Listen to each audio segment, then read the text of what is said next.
As'alu ahla dzikri in kuntum la ta'lamun. Termasuk kesalahan yang banyak terjadi adalah sholat tarawih dengan cepat sampai pada tingkatan tidak tumakninah. Kalau sudah tidak tumakninah, nggak mungkin khusyuk. Kalau sudah tidak tumakninah, tidak mungkin khusyuk. Dan tumakninah adalah rukun sholat. Rukun sholat kalau tidak ada, menjadikan sholat itu batal. Makanya kepada al-musi' sholatahu, orang yang salah dalam sholatnya, ketika dia tidak tumakninah, Nabi SAW mengatakan kepadanya, "Sholli fa innaka lam tusalli." Sholat lagi karena kamu belum sholat. Kemudian dalam hadis yang diriwayatkan Imam Ahmad, Rasulullah SAW juga bersabda, "Ya ma'syaral muslimin, la salata liman la yuqimu sulbahu fir ruku'i was sujudi." Wahai kaum muslimin, tidak ada salat bagi orang yang tidak meluruskan punggungnya ketika ruku dan sujud. Jadi punggungnya belum sempurna ruku, dia sudah bangkit lagi. Belum sempurna sujudnya, dia sudah bangkit. Dan dia tidak akan bisa mentadabburi bacaan-bacaan sholatnya. Kalau terlalu cepat, nggak akan bisa dia mentadabburi. Bahkan jemaah sekalian, membaca Al-Fatihah dianjurkan dipotong setiap ayat. Maksudnya berhenti setiap ayat dan diam sebentar. Karena Al-Fatihah itu dialog langsung dengan Allah. Ketika hamba mengucapkan Alhamdulillahi Rabbil Alamin, maka Allah berfirman, "Hamidani abdi," hambaku memujiku. Ketika hamba mengucapkan Ar-Rahmanir Rahim, maka Allah berfirman, "Asna alayya abdi," hambaku menyanjungku, dan seterusnya. Langsung Allah jawab setiap ayat. Maka disunahkan baca Al-Fatihah itu dipenggal-penggal atau berhenti kita setiap ayat. Berhenti sejenak lalu dilanjutkan kembali. Baik, ini termasuk kesalahan yang bahkan sampai membatalkan sholat, tidak tumakninah. Jemaah sekalian, pendapat yang lebih kuat, sholat tarawih itu tidak masalah. Mau 8, mau 20. Lebih pun tidak masalah. Karena Nabi SAW mengatakan, sholatul laili masna masna. Sholat malam itu dua-dua. 2 rakaat salam, 2 rakaat salam, 2 rakaat salam, 2 rakaat salam, dan seterusnya. Jadi bisa berapa saja. Makanya berdasarkan hadis ini juga kurang tepat kalau kita bikin 4 rakaat salam. Karena hadis mengatakan 2 rakaat salam. Adapun hadis yang menyebutkan 4 rakaat Nabi SAW sholat, kemudian beliau berhenti, itu maksudnya beliau beristirahat. Beliau beristirahat sebelum melanjutkan ke rakaat berikutnya. Jadi bukan maksudnya beliau sekaligus 4 rakaat baru salam. Itu pendapat yang lemah.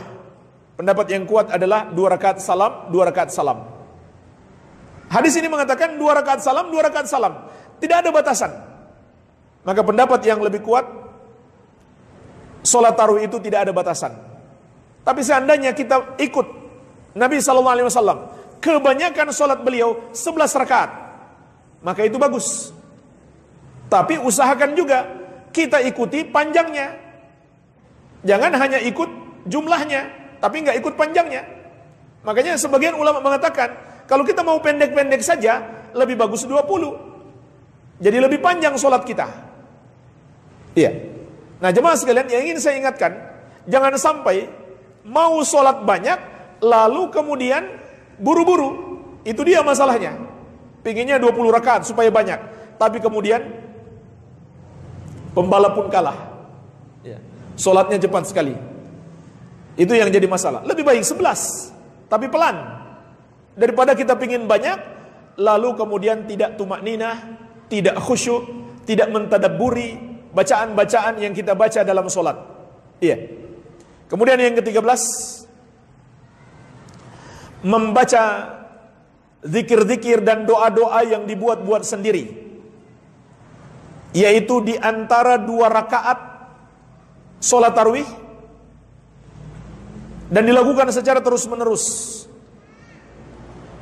Maka jemaah sekalian, ini termasuk bid'ah. Disebutkan dalam fatwa Lajnah Daimah. Al-adhkar awi salah ala Nabi sallallahu alaihi wasallam jama'atan ikbas salah faridatan aw nafilah aw baina raka'at at-tarawih bid'atun muhdatsatun. Zikir-zikir atau bersalawat kepada Nabi SAW secara berjamaah setelah sholat wajib atau sholat sunnah, atau di antara rakaat sholat tarawih, maka itu adalah bid'atun muhdatsatun, perbuatan bid'ah yang dibuat-buat. Jadi nggak ada zikir dan doa khusus di antara sholat tarawih, tidak ada. Tidak ada zikir dan sholat dan bacaan khusus di antara rakaat sholat tarawih. Begitu pula setelah sholat tarawih atau setelah sholat witir, kecuali Subhanal Malikil Quddus, Subhanal Malikil Quddus, Subhanal Malikil Quddus. Yang ketiga agak dipanjangkan. Itu ada dalilnya, dibaca setelah witir. Tapi kebanyakan yang kita lihat di masjid-masjid, mereka buat sendiri, mereka rangkai sendiri. Makanya seringkali beda juga satu masjid dengan masjid yang lain bacaannya. Entah mereka dapat dari mana. Kemudian yang ke-14, berzikir dan berdoa dengan suara keras. Ini termasuk menyelisih syariat dan tidak beradab yang baik dalam berdoa. Kecuali di tempat-tempat khusus dianjurkan untuk keras. Tapi secara umum pada asalnya berdoa itu diperintahkan untuk pelan-pelan. Begitu pula berzikir. Dalam surat Al-A'raf ayat ke-55 Allah mengatakan, "Ud'u rabbakum tadarru'an wa khufyah, innahu la yuhibbul mu'tadin." Berdoalah kepada Rabbmu dengan merendah diri dan suara yang lirih, yang lembut. Jadi nggak boleh keras-keras. Sesungguhnya Allah tidak mencintai orang-orang yang melampaui batas. Kita khawatir berdoa keras-keras itu melampaui batas. Kemudian di surat Al-A'raf ayat 205 Allah berfirman, "Wadhkur rabbaka fi nafsika tadarru'an wa khifatan wa dunal jahri minal qaul bil guduwi wal asali wa la takum minal ghafilin." Dan berzikirlah kepada Rabbmu, sebutlah nama Rabbmu di dalam dirimu, tadarru'an wa khifah, dengan merendah dan dalam keadaan takut, wadunal jahri minal qaul, dan tanpa mengeraskan suara. Tanpa mengeraskan suara. Ini ada berzikir. Bil gudui wal asal, baik di waktu pagi maupun petang, wala takun minal ghafilin, dan jangan kamu termasuk orang-orang yang lalai. Kemudian Allah memuji Nabi Zakaria alaihissalam dalam surat Maryam ayat kedua. Dzikru rahmati rabbika abdahu Zakaria idh nada rabbahu nidaan khafiyya. Allah jelaskan penyebutan tentang rahmat Rabbmu kepada hambanya Zakaria ketika dia berdoa kepada Rabbnya dengan suara yang lirih, suara yang lembut, pelan, tidak keras. Dan jemaah sekalian, dalam hadis Bukhari dan Muslim dari Abu Musa al-Asy'ari radhiyallahu anhu, para sahabat pernah berzikir secara keras. Maka Nabi SAW bersabda kepada mereka, "Irba'u ala anfusikum, fa innakum la tad'una asamma wala ghaiba, tad'una sami'an basiran qariba." Kasihani diri kalian sendiri, karena sesungguhnya kalian tidak sedang memanggil yang tuli serta yang jauh. Sesungguhnya yang kalian panggil itu maha mendengar, maha melihat, lagi maha dekat. Jadi dilarang oleh Nabi SAW ketika para sahabat bersuara keras. Walaupun jemaah sekalian, ada tempat-tempat khusus yang dianjurkan keras.